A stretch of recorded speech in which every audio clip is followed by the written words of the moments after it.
Ya.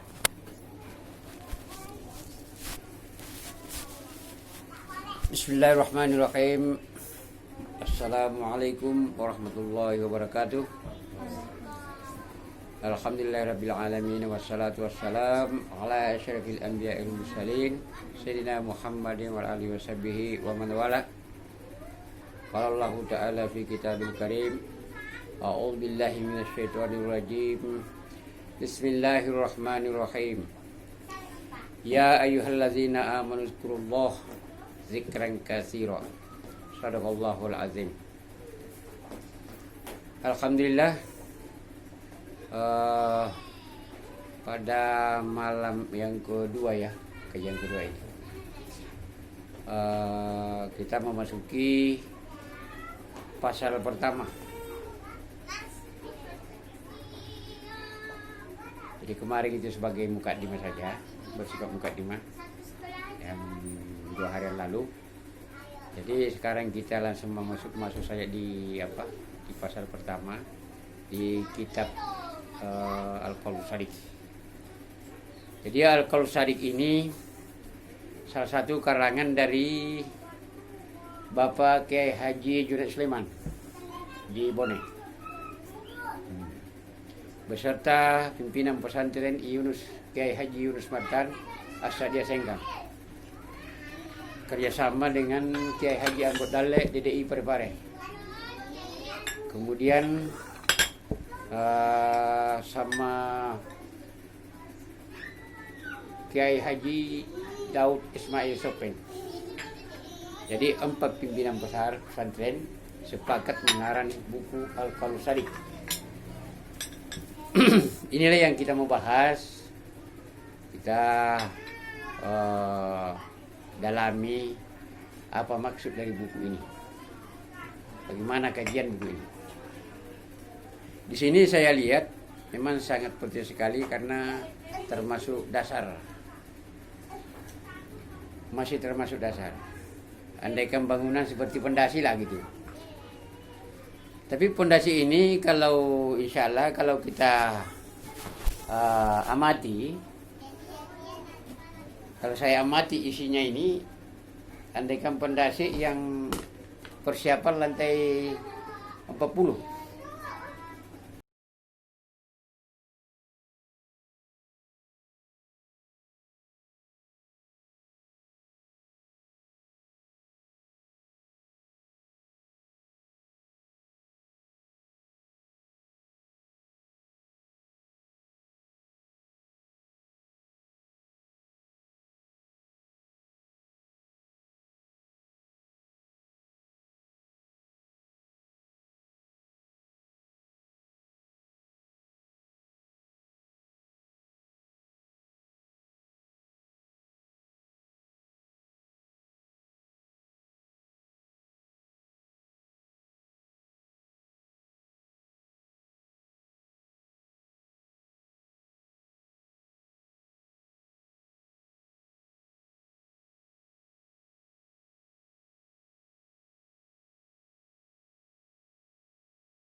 Saya dengar kemarin ada yang anukan bahwa almarhum Kiai Haji siapa namanya, Profesor Dr. Hamka tidak mau pakai kata-kata nyembah.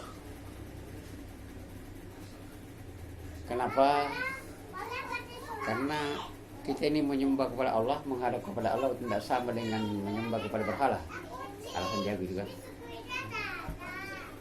Kalau ulama-ulama lain tetap dia pakai, karena ya memang berbeda paham biasa lah ya. Kenapa kita pakai? Karena itu kan bahasa Indonesia. Kalau bahasa Arabnya iyyaka na'budu wa iyyaka nasta'in, ya kan?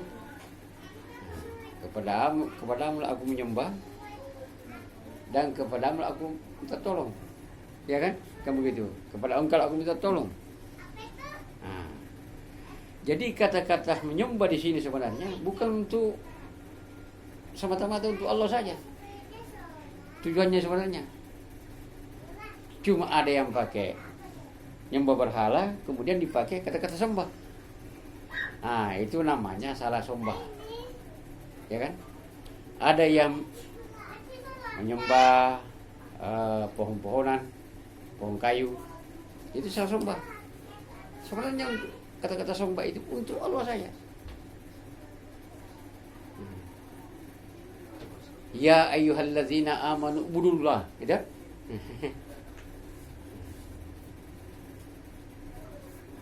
Menyembah kepada Allah. Kata-kata sembah. Ubudu itu menyembah. Jadi sama saja itu. Jadi sama artinya kalau dikatakan ibadah, beribadah. Nah, kalau kita berbicara masalah ibadah, ada dua macam. Ya kan? Ada ibadah langsung, ada yang tidak langsung. Ibadah langsung dan ibadahnya lahir dan batin, itu sholat.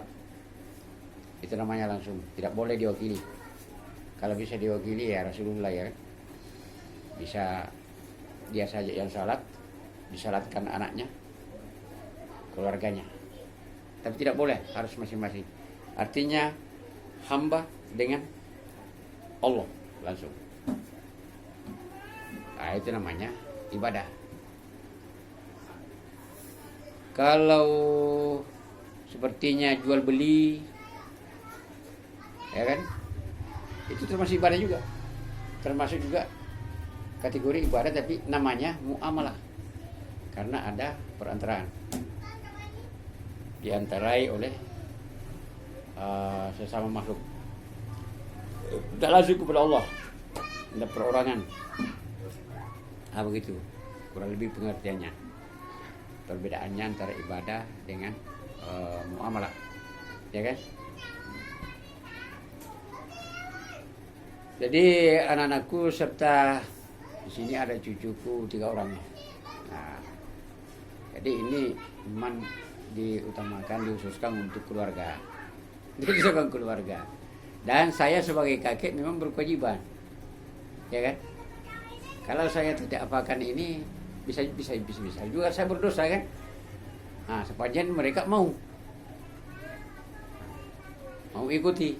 Kalau tidak mau, ya kan tinggal kamu sendiri, kan? Nah, dan saya anggap ini sangat-sangat perlu sekali, karena susah dapatnya ilmu semacam ini. Nah, jadi ini masih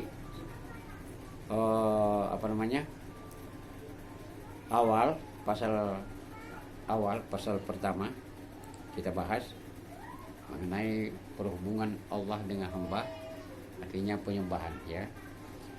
Jadi kita menyembah sepertinya sholat. Tidak ada ibadah tidak disertai dengan lahir dan batin, ya kan? Tapi ada yang dikatakan lebih lahir, batin daripada lahir, lebih utama. Tapi pentingnya sama-sama. Bilang kenapa saya katakan begitu? Lebih utama batin. Kalau lahiriah,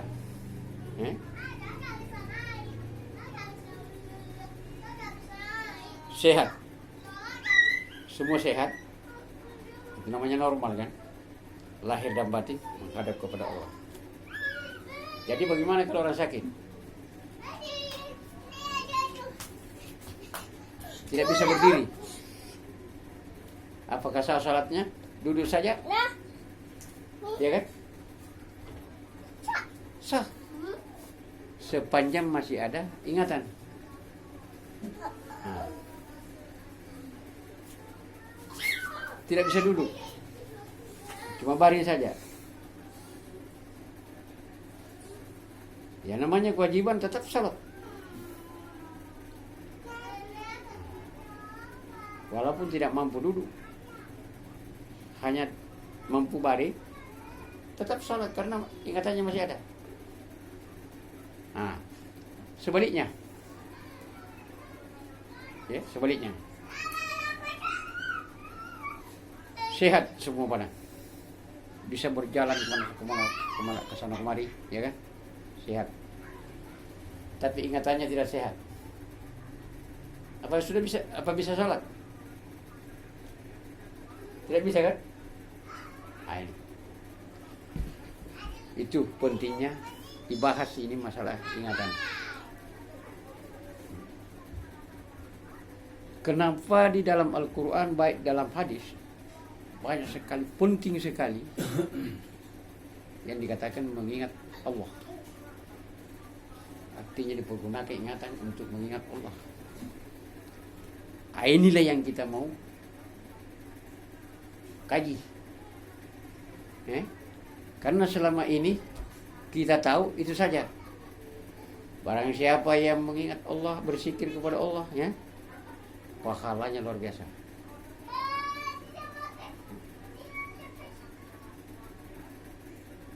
Itu kan langsung pengemalan. Sama hanya andaikan petani, ya kan? Tanam padi, langsung bajak atau cangkul, bibit, sampai masa tanamnya ditanam, sudah. Ini umum yang tahu. Tapi tadinya bibitnya itu persiapan untuk mau ditanam, belum tentu orang tahu semua bahwa ini padi ini namanya, ya. Bersumber kedatangan padi ini asal dari ini, awalnya, mula-mulanya, ya kan? Tapi apakah jadi tadi tanamnya? Jadi.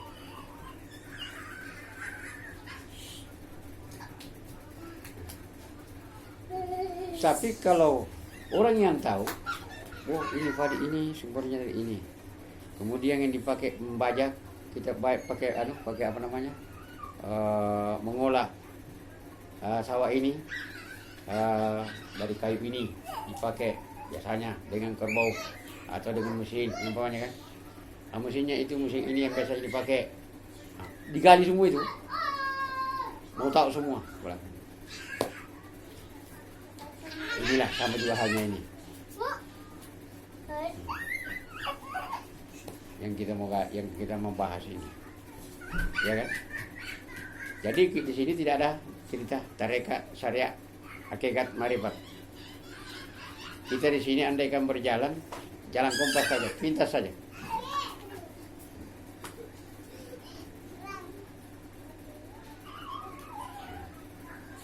Karena yang dipermasalahkan sekarang, baik di ilmu tarekat, masalah menyembah. Menyembah, ada yang menyembah, ada yang disembah, dan ada yang dipakai nyembah. Ya kan? Kan begitu. Ada yang dipakai menyembah, dan ada yang disembah, dan ada yang menyembah. Nah itu kemarin kita bahas. Sekalipun kita sudah lewati langsung ini kan, sudah langsung rukun iman kan kita sudah tahu semua. Iman, percaya kepada Allah, percaya kepada kitabnya, percaya kepada. Nah, jadi kita ini tidak bisa berbicara ini, tidak bisa membahas sesuatu ini kalau tidak ada di Quran. atau kita tidak pernah dengarkan di hadis, ya kan? Nah, jadi sudah pasti harus dibarengi dengan dalil-dalil yang ada, apakah ya dari hadis atau dari ayat, ya kan? Artinya kita ini diciptakan oleh Allah Subhanahu wa taala dalam bentuk yang seindah-indahnya. Surat At-Tin ya. Dengan perkakasnya lurus semua. Ini lurus semua nih. Tidak ada yang tidak lurus. Cuma yang membengkokkan ini karena ada pergelangan. Jadi kalau kita kenal Allah, makanya dalam biasanya saya dengar orang-orang tasawuf, kalau kepingin kenal Allah, maka kenal dirimu. Ya betul. Satu sisi, saya ini dari mana? Oh, dari mama bapak. Ya bapak mama dari mana? Dari kakek nenek, ya kan? Kakek nenek dari mana? Akhirnya sampai ke Adam. Sampai ke Adam bagaimana ceritanya? Siapa lagi? Ketemu Allah. Ya satu. Itu salah satu jalan untuk menemui Allah. Ya kan? Ini yang lahir. Kemudian ada juga yang mencari Tuhan, mengenal Allah melalui langit, pepohonan, matahari, bintang. Selama ini banyak yang mengaku dirinya Allah, mengaku dirinya Tuhan, tapi tidak ada yang pernah ngaku bahwa saya yang bikin langit, saya yang bikin matahari. Ada. Aku ngaku gitu aja. Jadi itu namanya, kalau kita kembali ke tauhid, ke syahadat, itu perlu dikaji kembali. Perlu dikaji ulang, karena kita ini bersumber dari Islam, tidak langsung matang paham kita. Kita Islam karena Islam turunan. Kita Islam karena Islam KTP.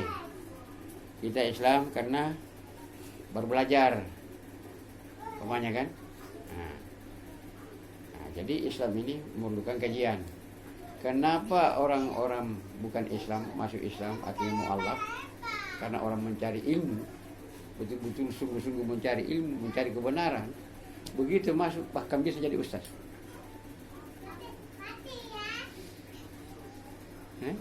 Karena memang mereka itu masuk Islam memang hidayah.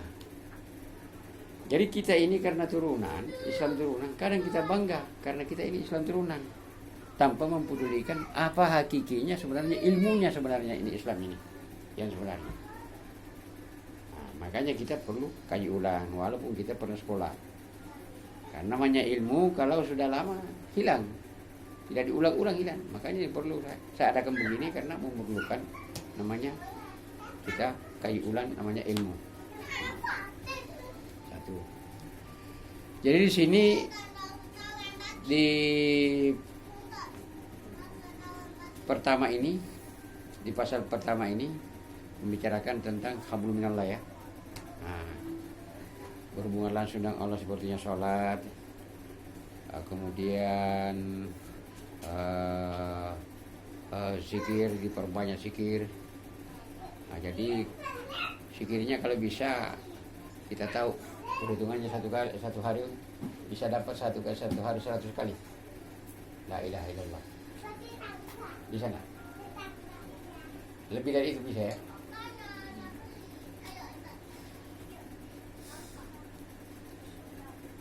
Saya ada cerita, tapi ini